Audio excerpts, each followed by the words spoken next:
चंद्रयान-3 ने रचा फिर एक और इतिहास। जी हां दोस्तों, चंद्रयान-3 मिशन अपने एक और महत्वपूर्ण पड़ाव पर पहुंच गया है। चंद्रयान अब चांद के और करीब पहुंच चुका है। चंद्रयान-3 के प्रोपल्शन मॉड्यूल से लैंडर मॉड्यूल को सफलतापूर्वक अलग कर दिया गया है। प्रोपल्शन मॉड्यूल से अलग होकर लैंडर ने अब अकेले ही चंद्रमा की यात्रा शुरू कर दी है।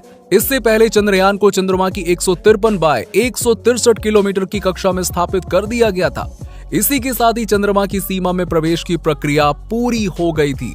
अब ये चंद्रयान के लिए बहुत ही नाजुक मौका है। ऐसे में देशवासी दुआएं कर रहे हैं कि सब कुछ ठीक से हो जाए और प्रोपल्शन के अलग होने के बाद अब लैंडर की अपनी प्रारंभिक जांच होगी। और इसरो का कहना है कि लैंडर में 4 मुख्य थ्रस्टर्स हैं और ये लैंडर को चंद्रमा की सतह पर आसानी से उतरने में सक्षम बनाएंगे।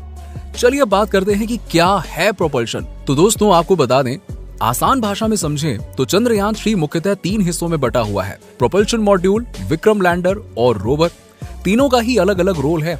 हालिया घटना से पहले तक तीनों चांद के ऑर्बिट में एक साथ ही घूम रहे थे। गुरुवार को प्रोपल्शन मॉड्यूल विक्रम लैंडर से अलग हो गया। प्रोपल्शन चंद्रयान का पहला हिस्सा होता है जो उसे उड़ने की ताकत देता है। अब ऐसे में सवाल ये आता है कि इसके अलग होने के बाद अब ये क्या काम करेगा। दरअसल विक्रम लैंडर और प्रोपल्शन दोनों ही चांद की कक्षा के करीब पहुंच चुके थे। अब अलग होने के बाद प्रोपल्शन मॉड्यूल ने विक्रम लैंडर को चांद के ऑर्बिट में भेज दिया है। यहाँ से लैंडर चांद की सतह तक का सफर तय करने का काम करेगा। सब कुछ योजना के मुताबिक होता है तो 23 अगस्त को इसकी सॉफ्ट लैंडिंग हो जाएगी। क्या काम करेगा विक्रम लैंडर? विक्रम लैंडर का रोल बहुत ही अहम है क्योंकि इसके पास रोवर को चांद पर उतारने की जिम्मेदारी है। इसके लिए पहले इसे चांद की सतह पर उतरना होगा और लैंडर से पहले ये चांद की सतह का चयन करता है। चांद पर उतरने से पहले इसकी स्पीड धीरे धीरे घटेगी। स्पीड कम करते हुए ही इसकी सॉफ्ट लैंडिंग होगी। चंद्रयान-2 के इसी स्टेप में गड़बड़ी होने पर सफलता नहीं मिल पाई थी और यही वजह है कि 23 अगस्त को होने वाली ये लैंडिंग बहुत अहम है। रोवर के पास क्या है जिम्मेदारी? वर्तमान में रोवर विक्रम लैंडर से जुड़ा हुआ है और चांद के दक्षिणी ध्रुव पर लैंडिंग के बाद विक्रम लैंडर रोवर को चांद पर उतारेगा। रोवर चांद की सतह पर मूव करेगा। यहाँ से रोवर जानकारियां जुटाएगा और धरती तक भेजेगा। जिसके बाद होगा ये कि प्रोपल्शन मॉड्यूल से अलग होने के बाद विक्रम लैंडर अब लैंडिंग प्रोसेस शुरू करेगा। इसरो चीफ एस सोमनाथ का दावा है कि चंद्रयान-3 को इस तरह से डिजाइन किया गया है कि यदि लैंडिंग से पहले इसमें किसी भी तरह की कोई खराबी आती है तो ये उसे खुद ही दुरुस्त कर सकता है। यदि ऐसा होता है कि चंद्रयान-3 के सेंसर ठीक से काम न करें तब भी चांद की सतह पर यह सकुशल लैंड हो जाएगा। इसरो के मुताबिक लैंडर के 23 अगस्त को शाम को 5:47 पर चंद्रमा के दक्षिणी ध्रुव पर उतरने की उम्मीद है। लैंडर चंद्रमा की सतह से लगभग 100 किलोमीटर की ऊंचाई से चंद्रमा पर उतरेगा। सॉफ्ट लैंडिंग एक जटिल मुद्दा है। सुरक्षित और बिना रिस्क का क्षेत्र खोजने के लिए लैंडर से पहले साइट की इमेजिंग की जाएगी। लैंडिंग के बाद 6 पहियों वाला रोवर बाहर निकलेगा। एक चंद्र दिवस की अवधि के लिए चंद्रमा की सतह पर प्रयोग करेगा और चंद्रमा का एक दिन पृथ्वी के 14 दिनों के बराबर होता है। चंद्रयान-3 को 14 जुलाई को भारत के हैवी लिफ्ट रॉकेट LVM-3 के जरिए पृथ्वी की कक्षा में स्थापित किया गया था। इसके बाद 1 अगस्त को इसने पृथ्वी की कक्षा को छोड़कर चंद्रमा की ओर बढ़ना शुरू कर दिया था। चंद्रयान-3 को लेकर इसरो के पूर्व अध्यक्ष के सिवन का कहना है कि अब लैंडिंग प्रक्रिया को लेकर निश्चित रूप से अधिक चिंता होगी। पिछली बार ये सफल नहीं हो सका था और इस बार हर किसी को उसी बेहतरीन पल का इंतजार है। मुझे यकीन है कि ये सफल होगा क्योंकि हमने चंद्रयान-2 के दौरान हुई असफलताओं को समझ लिया है। सिवान ने कहा कि हमने इसे ठीक कर लिया है और इसके अलावा जहां भी मार्जिन कम था वहां अतिरिक्त मार्जिन जोड़ा गया है।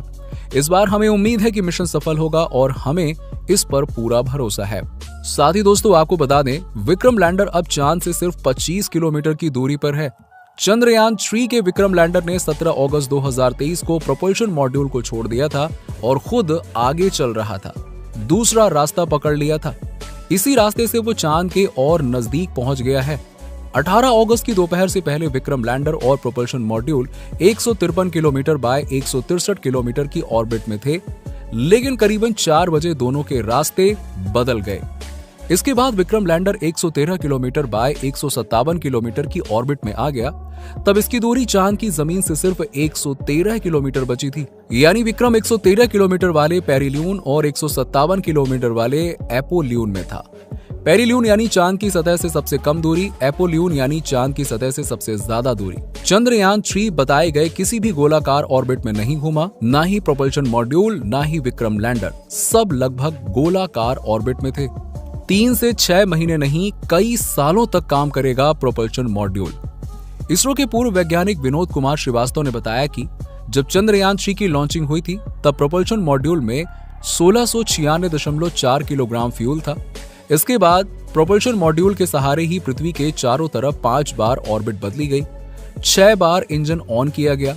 इसके बाद चंद्रयान 3 हाईवे पर गया, यानी कि ट्रांस लूनर ट्रेजेक्ट्री में गया, और फिर चंद्रमा के चारों तरफ 6 बार प्रोपल्शन मॉड्यूल का इंजन ऑन किया गया।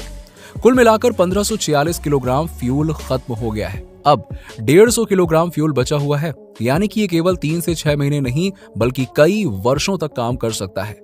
इस बात की पुष्टि चीफ डॉक्टर एस सोमनाथ ने टाइम्स ऑफ इंडिया से बातचीत करते हुए पुष्टि की है। प्रोपल्शन मॉड्यूल में 1696.4 किलोग्राम फ्यूल था। उन्होंने कहा कि हमारे पास उम्मीद से ज्यादा फ्यूल बचा हुआ है, यानी अगर सब कुछ ठीक रहा और ज्यादा कोई दिक्कत नहीं आई तो प्रोपल्शन मॉड्यूल कई वर्षों तक काम कर सकता है। और ये सब चांद के चारों तरफ ऑर्बिट करेक्शन पर निर्भर करता है। बहुत सारा ईंधन बचा हुआ है क्योंकि चंद्रमा के रास्ते में सब कुछ बहुत नाममात्र का था और सुधार की आवश्यकता वाली कोई आकस्मिकता नहीं थी।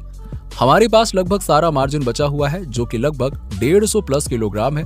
14 जुलाई को लॉन्च के समय प्रणोदन मॉड्यूल में 1696.4 किलोग्राम ईंधन भरा हुआ था। साथ ही दोस्तों आपको बता दें कि अंतरिक्ष में भेजे गए रूस के मिशन मून को बड़ा झटका लगा है। जी हाँ, अधिकारियों का कहना है कि रूस का लूना 25 अंतरिक्षयान अनियंत्रित कक्षा में घूमने के बाद चंद्रमा से टकराकर क्रैश हो गया है, यानी कि इस रेस में अब रूस पीछे हो चुका है। इससे पहले शनिवार को खबर आई थी कि रूस के मून मिशन लूना 25 में लैंडिंग से पहले तकनीकी खराबी आई है। 21 अगस्त को इसकी चांद पर सॉफ्ट लैंडिंग होनी थी। मानव रहित यान को चंद्रमा के दक्षिणी ध्रुव पर सॉफ्ट लैंडिंग करानी थी, लेकिन लैंडिंग से पहले ही कक्षा में प्रवेश करते समय कुछ समस्याओं का सामना करने के बाद ये दुर्घटनाग्रस्त हो गया। अंतरिक्ष यान चंद्रमा के एक हिस्से का पता लगाने के मिशन के हिस्से के रूप में सोमवार को उतरने वाला था, जिसके बारे में वैज्ञानिकों का मानना था कि ये जमे हुए पानी और कीमती तत्वों का पता लगा सकता है। अब आपको बता दें कि रूसी अंतरिक्ष एजेंसी रोसकॉसमॉस ने कहा है कि लूना 25 अंतरिक्ष यान को चंद्रमा के ऊपर एक आपातकालीन स्थिति का सामना करना पड़ा है और टीमें समस्या का विश्लेषण कर रही हैं। एक बयान में कहा गया है कि प्रबंधन टीम फिलहाल स्थिति का विश्लेषण कर रही है। चंद्रमा के दक्षिणी ध्रुवीय क्षेत्र पर भारत के चंद्रयान 3 मिशन से पहले होने वाले लैंडिंग प्रयास पर रोसकॉसमॉस ने अभी तक कुछ भी नहीं कहा है। इसरो ने ट्वीट में बताया कि चंद्रयान 3 चंद्रमा के साउथ पोल पर लैंड करने के लिए पूरी तरह से तैयार है। आज तक ये काम किसी अंतरिक्ष एजेंसी ने नहीं किया है। ये पूरा होने के बाद भारत पहला ऐसा देश होगा जो अपने चंद्रयान को साउथ पोल पर सफलतापूर्वक उतारने में सफल होगा।